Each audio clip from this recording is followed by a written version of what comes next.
A recent survey that I saw showed that over 50% of Americans uh, were struggling with retirement planning, retirement savings.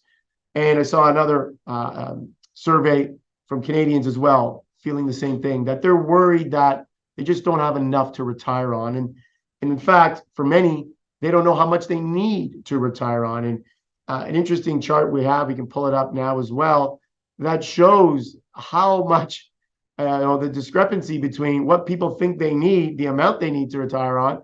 You can see it's pretty widespread from under 150,000, 10% of people think that's good enough, to 1 to 2 million, 13% people think that's enough, 2 to 3 million, 7%. And then the biggest number, which is right at the bottom of the chart, 25% of people just don't know. And I think that's where the help of an investment advisor can come into play. What I do with my investors, my clients, people that I talk to, I start off by saying, what are you earning today? How much are you taking home on a monthly basis? So you look at that number, and that's a good starting point. Now, you may need less than that when you decide to retire.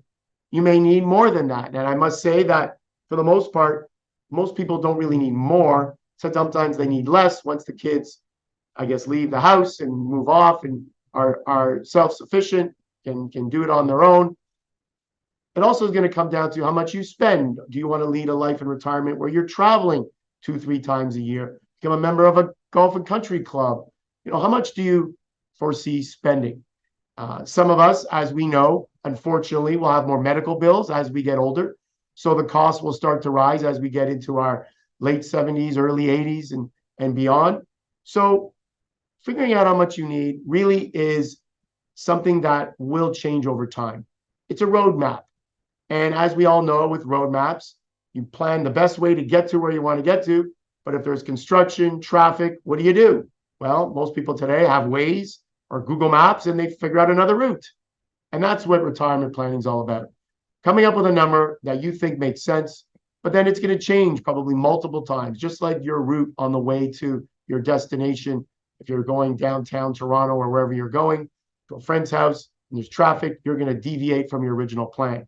And I think a retirement portfolio will do the same. You're going to deviate from your original plan probably multiple times, but as long as you're doing the numbers, crunching the numbers on a regular basis, maybe every few years, you'll know if the path you're taking is the right one. And I think you will feel more confident as to the number that you're working towards for your retirement.